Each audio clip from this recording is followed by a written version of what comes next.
na casa. Em nome de Jesus, aplauda o nome do Senhor. Aleluia, Jesus, glória a Deus. Aleluia, Deus. Aleluia. Feche os seus olhos. Deus maravilhoso, Pai da eternidade, nessa noite, Deus, só estamos em Tua presença e a Tua presença é real neste lugar. Obrigado, Senhor, pelo Espírito Santo que está aqui neste lugar, meu Pai, para curar, para libertar, para sarar, para falar, fazer a vontade do Pai em nosso favor. Deus maravilhoso, fique à vontade, que nesta noite, meu Deus, essas pessoas possam receber do céu a vitória que tanto precisam da parte do Senhor, porque o ser humano, meu Deus, nada pode fazer, ou as pessoas não podem fazer nada. Aqui, meu Deus, é o Senhor quem vai fazer, e nesta noite, meu Deus, o Senhor fique à vontade para libertar nossa família, para fazer aquilo que o homem não pode fazer, porque Tu és o Deus do impossível. Diga: Senhor Deus, fique à vontade aqui nesta igreja. Aplauda Jesus. Poder sentar. Aleluia, Deus. Cumprimento os irmãos na paz do Senhor Jesus. Hoje é culto de libertação e nós temos uma palavra da parte dos céus para cada um de nós. Então, abra a sua Bíblia no Evangelho segundo escreveu Mateus, capítulo 14. Evangelho segundo escreveu Mateus, capítulo 14, para a glória de Deus.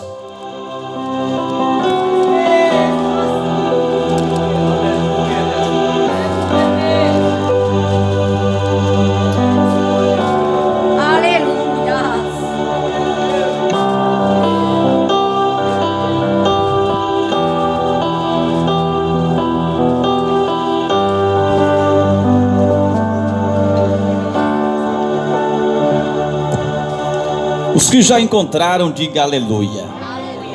Amados, vamos passar a ler a partir do verso 22.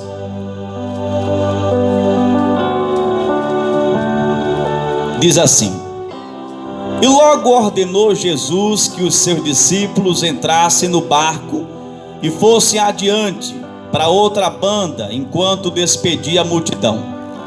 Despedida a multidão, subiu ao monte para orar à parte. E chegada já a tarde, estava ali só. E o barco estava já no meio do mar, açoitado pelas ondas, porque o vento era contrário.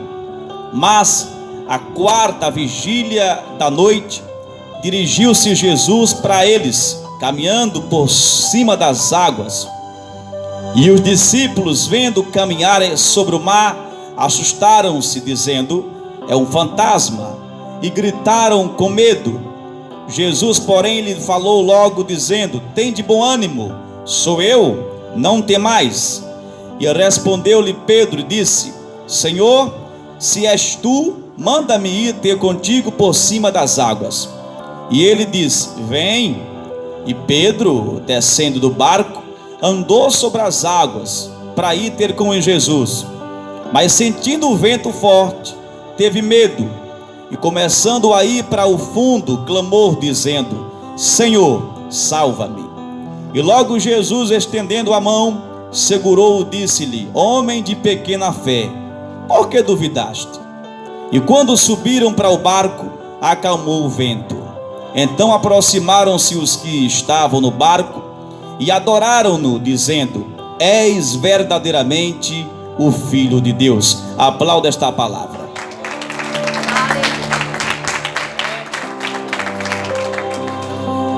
Meus amados, esta palavra é tão conhecida na Bíblia quanto a passagem que fala de Adão e Eva e que fala também de Davi, o gigante Golias.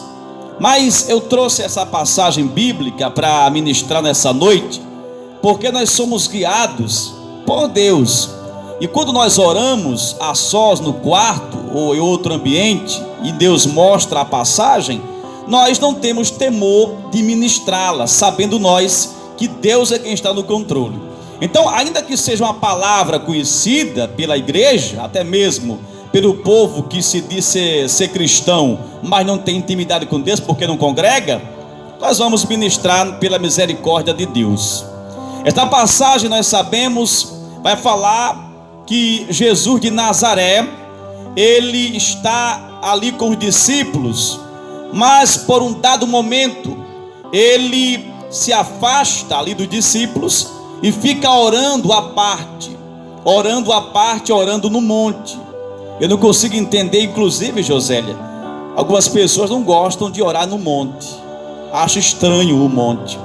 Então, se acha estranho orar no monte, acha estranha a atitude de Jesus que vivia orando no monte.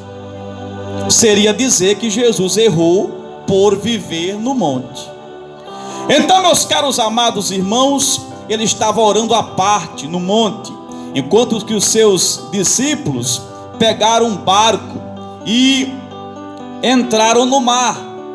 A Bíblia vai dizer que, aleluia, quando eles estão bem adiante de mar adentro, né? Sabemos nós que o mar, aleluia, não é uma alguinha que fica no joelho, mas o mar tem muita água, e isso na verdade é assustador. Mas eles estão no barco nesse mar adentro, e quando chega lá bem no meio do mar, você conhece essa história que é bíblica, não é de vovozinha, com todo respeito às mais idosas, mas é Bíblia, aconteceu. Então o barco está bem adiante, e nesse momento, quando a situação dos discípulos, quando esse estágio da viagem, esse estágio do percurso deles está bem avançado, não é verdade? O estágio está bem no meio, aleluia, aí surge o que? A ventania. Meu amado irmão, sabemos nós que cada um de nós aqui estamos num barco, aleluia, presta atenção, cada um de nós estamos num barco. Lembra de Noé? Estava o que? Numa arca, e poucas pessoas e alguns animais estavam na arca, e aqueles que ficaram na arca de Noé ficaram o que? Vivos, sobreviveram ao grande dilúvio. E os que não entraram na arca de Noé, na grande arca, acabaram morrendo. Ainda que Noé, a sua família, os animais tiveram que conviver uns com os outros na grande arca da sobrevivência, ainda que eles passassem 40 dias, aleluia, ali ouvindo berros de animais, escutando, sabe, gritos e sussurros silvestres, porque havia uma família de 8 pessoas na arca, e outros animais, eu imagino a galinha cantando cocó, e o peru também respondendo. Eu imagino, aleluia, os patos, os guinéis, os gansos. Dá para entender que eu imagino ali as ovelhas, os bodes e os cavalos e tantos outros animais ali deixando ali a sua urina, sabe, as suas fezes naquele ambiente. Mas o que me chama a atenção, que ainda que houvesse uma fedentina naquele ambiente, ainda que houvesse um odor, um cheiro ruim, afinal são 40 dias guardado, e ali as pessoas comiam, sabe, dormiam, havia uma convivência entre humanos e animais, e isso não é fácil de se entender, mas o fato é que houve sim alguém suportou alguém durante 40 dias, mas estava na segurança, porque estavam guardados na presença de Deus. Então, guardado na presença de Deus é o que importa. Não importa a situação que você está passando, não importa em que ambiente, sabe, você esteja enquadrado. O que importa é estar nas mãos de Deus, guardado por Deus, sendo protegido por Ele. Então a arca aqui é no Antigo Testamento, mas nós hoje, se formos para a palavra, estamos num barco. E as pessoas da igreja têm que entender isso. Nós estamos num barco. E quem está num barco, meu amado irmão, aleluia, tem que deixar ou se permitir que Deus é quem guia esse barco. É bom entender que esse barco que você está, ainda que balance, mas esse barco não é um barco furado. É bom entender que as pessoas do mundo, elas, aleluia, estão de avião, estão andando como quer andar, mas na verdade você está num barco que ainda que balance. Há uma segurança da parte de Deus na sua vida. A Bíblia vai dizer que este barco começa o quê? A balançar. Você da internet, que precisa muito de uma resposta de Deus, dizendo você que o barco balança, mas eu quero informar nesta noite, que ainda que balance, não vai naufragar, porque o Deus Todo-Poderoso está no controle de todas as coisas. Quem controla a vida dos irmãos da igreja é Deus, e Deus quer que você esteja bem, a não ser que você fuja da vontade do Pai. Se você meditar, quando Judas Iscariotes, eles fogem do centro da vontade de Deus, eu não vejo Aldair evangelista, Deus descer do céu, nem tampouco Jesus ficar preocupado ao ponto de dizer assim: olha, Judas, é um perigo você sair do meu foco, que tal voltar para mim? Venha para cá, rapaz, é muito perigoso, se você me trair vai morrer. Não tem isso na Bíblia, aleluia, porque Deus deu o livre-arbítrio para as pessoas escolherem entre o bem e o mal. Mas Ele ensina, aleluia, que estando no barco, aleluia, pode vir o que vier, mas está protegido. Então Judas, ele acha ruim, ele achou ruim o ambiente, e começa a sair do barco, e começa a sair do convívio, e começa a sair do culto, e começa a sair das reuniões, das conversas, aleluia, entre Jesus e os pregadores, e começa a mudar o foco, e estando ele fora do barco, aleluia, ele cai numa grande furada, aleluia, e você sabe da história, o que aconteceu com Judas Iscariotes. A Bíblia diz que começa a balançar o barco, e ali quando começa a balançar o barco, por quê? Porque surge uma grande ventania. A nossa vida, ainda que seja buscando a Deus, a vida cristã, dentro da igreja, dentro dessas, aí você passa por essas portas, está congregando, é fiel a Deus, respeita, aleluia, o sacerdócio, respeita o ministério, mas você passa por ventos na sua casa, você passa por ventos na sua família, no seu trabalho você é perseguido, há quem tem inveja de você, no seu grupo, aleluia, social, aleluia, religioso, alguém não te compreende, você é apedrejado, alguém te chantageia, alguém liga para você e conta a história cabeluda, ei, alguém chama você para um pacto diabólico, ei, são tantas coisas que você passa, que você escuta, que você vê, que você é convidado, aleluia, ainda estando nesse barco, mas hoje você muitas vezes tem se perguntado assim: eu sou da igreja, eu estou no barco seguro, mas esse barco balança muito, são muitas coisas feitas contra mim, o porquê que isso acontece? O ímpio está muito bem, e parece que eu estou mais ruim do que o ímpio. Meu amado irmão, entenda uma coisa, a Bíblia vai dizer que desse mundo nós teremos aflições, mas você tenha bom ânimo, porque Jesus já venceu este mundo. Você sabe que neste mundo nós teremos aflições, mas se esquece de ter bom ânimo. E o bom ânimo, meu amado irmão, não é você estar rindo 24 horas, não. O bom ânimo não é você ser um palhaço espiritual, não, rindo à torta e à direita. Não é isso bom ânimo. O bom ânimo vem de dentro da alma. E tem gente sorrindo à torta e à direita, aleluia, mas é um disfarce, aleluia.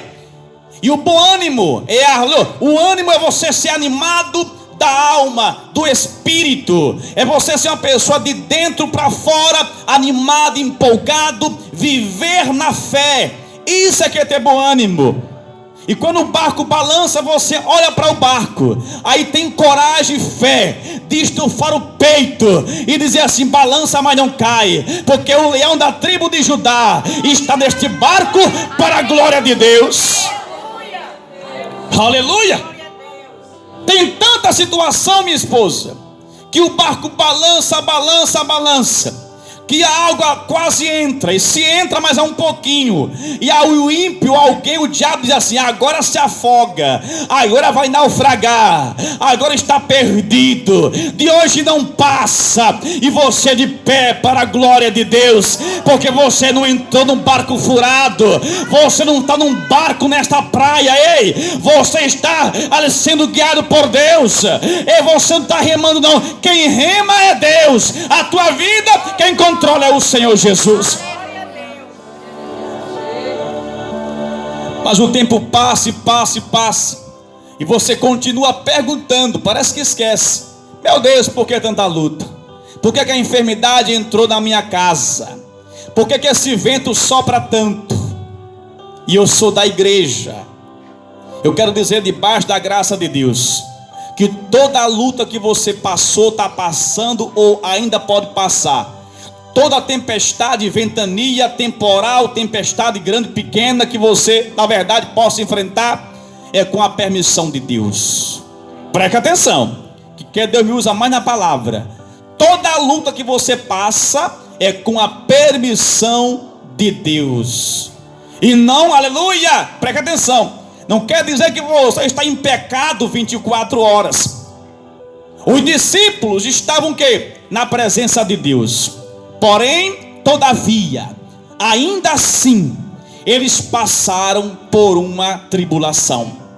Mas quando eu olho para esse vento, aleluia, eu vejo esse vento chegando sem ter freio. Porque o problema é quando se levanta contra a pessoa, não tem pena de ninguém. A luta quando vem contra a igreja, não mede, sabe, o choro da igreja. Peraí, eu vou devagar porque alguém pode chorar, eu vou devagar porque o idoso pode passar mal. Não, quando a luta vem, é o diabo que se levanta para matar, para roubar, para destruir. Mas você estando guiado por Deus, Deus se levanta para acalmar essa tempestade. O que importa aqui não é você sofrer, irmã Mara. O que importa aqui é você estar sofrendo, mas na presença de Deus, porque a qualquer momento vem a resposta, vem o milagre do Deus Todo-Poderoso. Aleluia! Você passa por luta, não quer dizer que Deus te abandonou.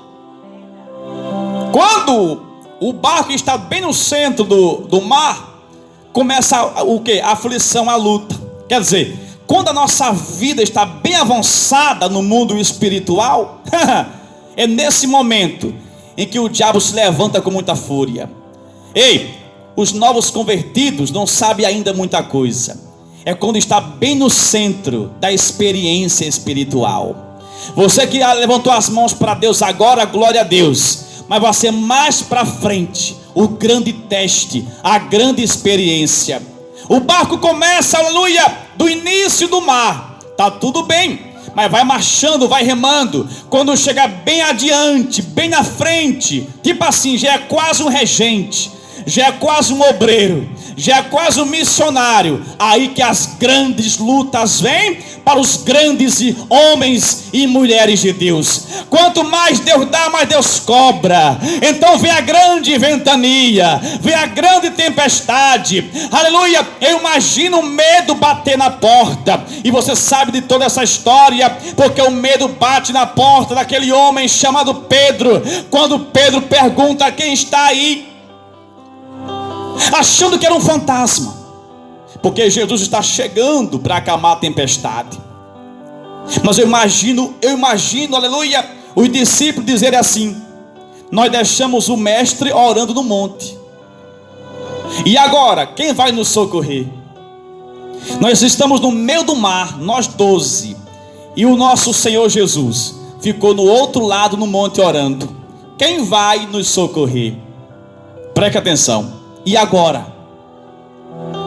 Nós nos encontramos em situação difícil, e olhamos para um lado e para o outro, e não vemos ninguém.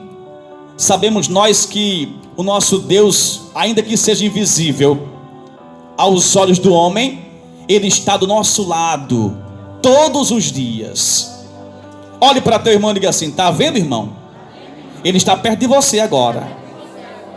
Aplauda Jesus.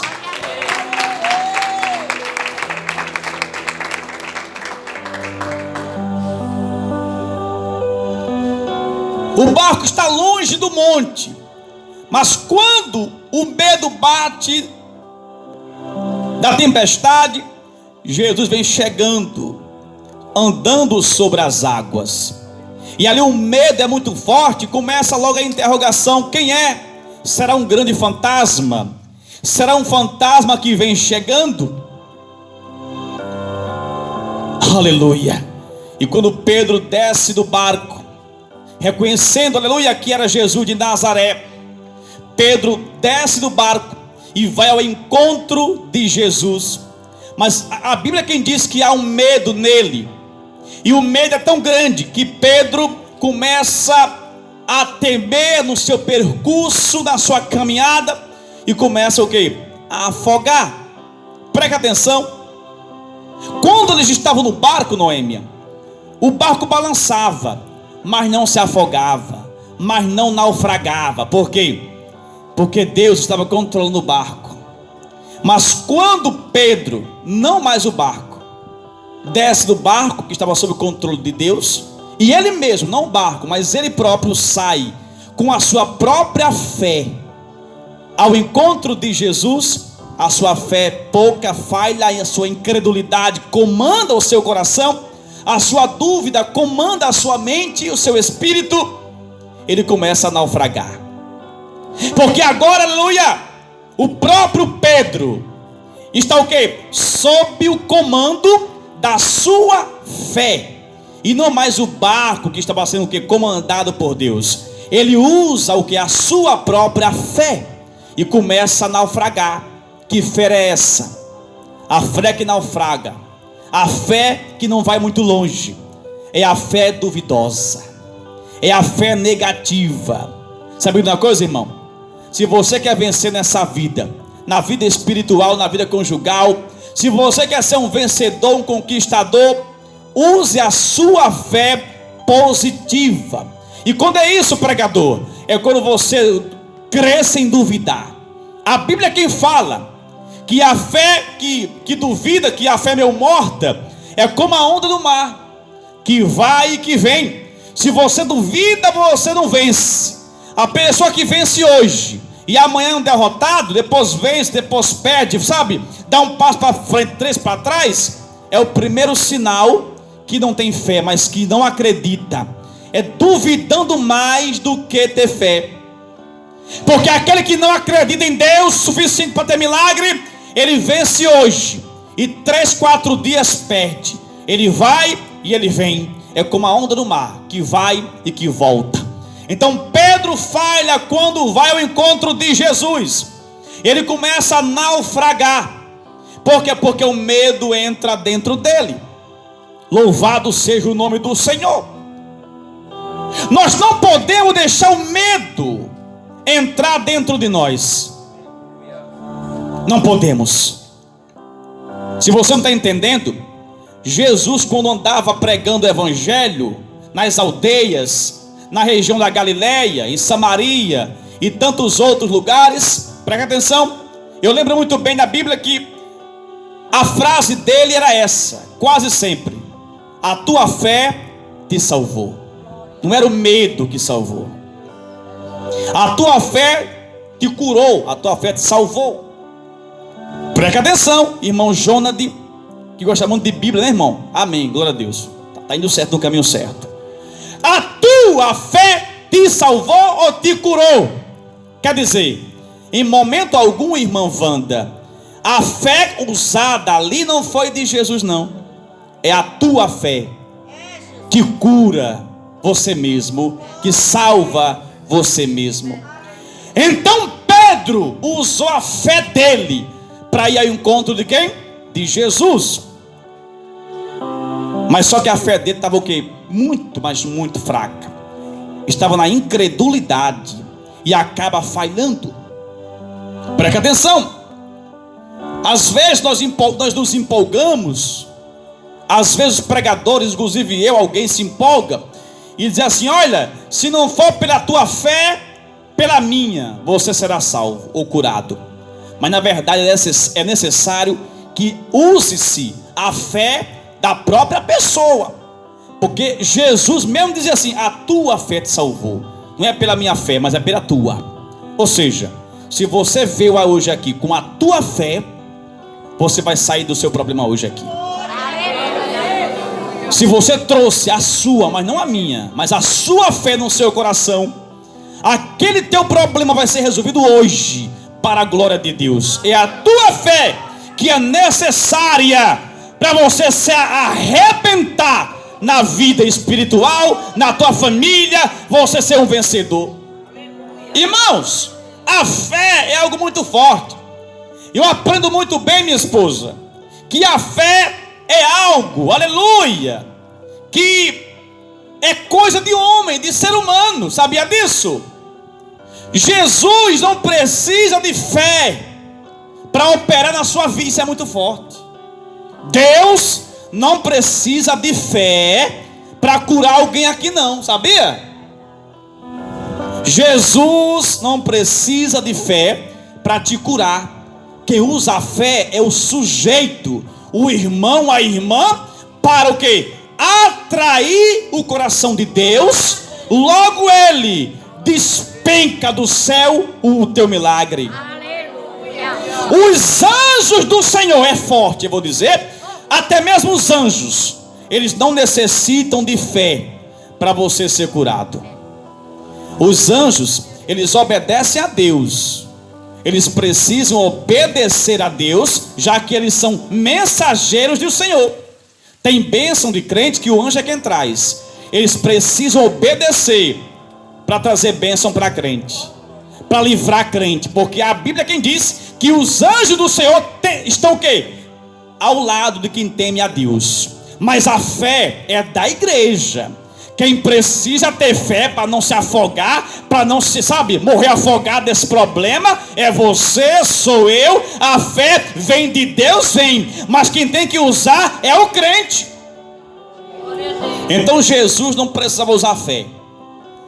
A fé tinha que ser usada por Pedro. Só que ele não tem a fé suficiente. E na verdade, Noêmia, era muito pouca, viu, de Pedro. Por quê?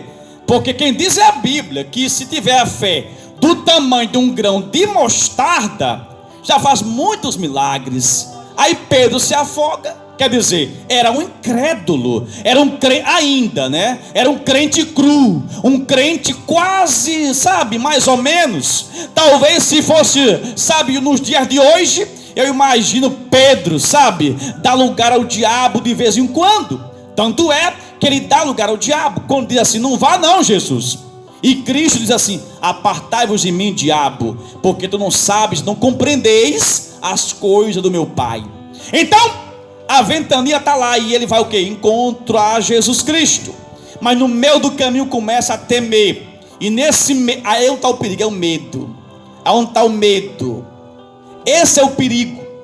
Eu não vou para a igreja não porque tem assaltante. Está com medo, não vai vencer.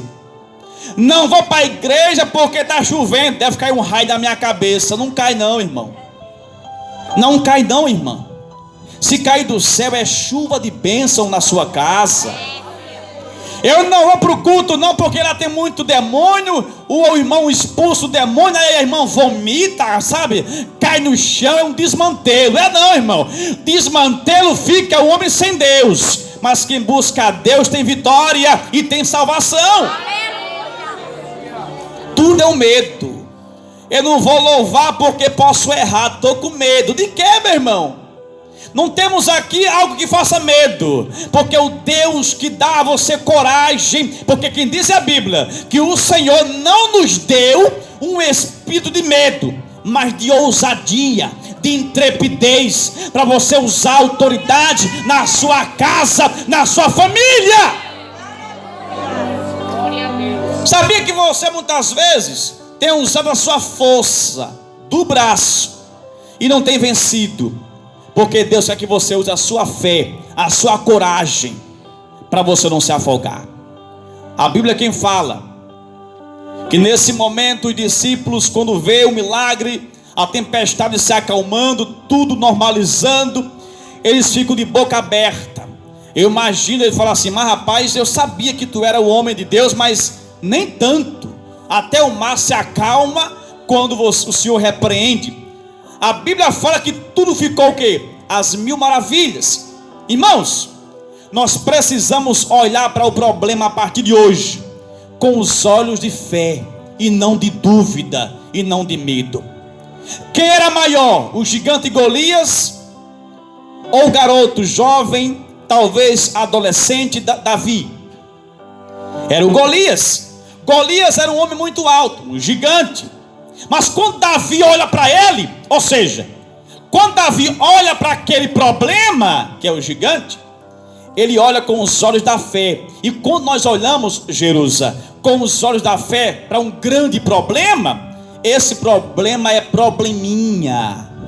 A doença é grande, mas se a fé for maior do que a doença, meu irmão, já era a doença. Se tua luta é grande, depende da tua fé. Tem gente que não tem fé de comer, por exemplo, uma comida X ou Y. Por quê? Porque vai adoecer. Depende da sua fé. Depende da sua fé. Se a minha fé diz que eu tomar, um sorvete e vou ficar com a garganta inflamada, então fico com essa sua fé de fracassado.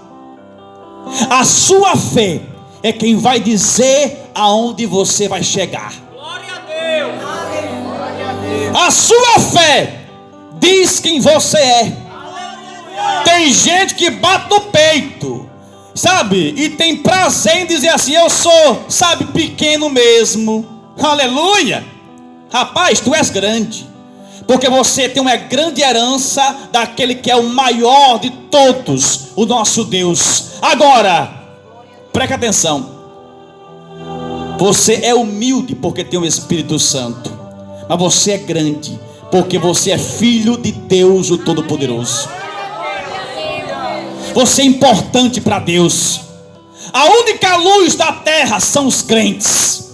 Você brilha e não precisa se pintar de batom vermelho do carnaval para brilhar, não. O teu brilho vem de Deus, porque você é importante para Deus.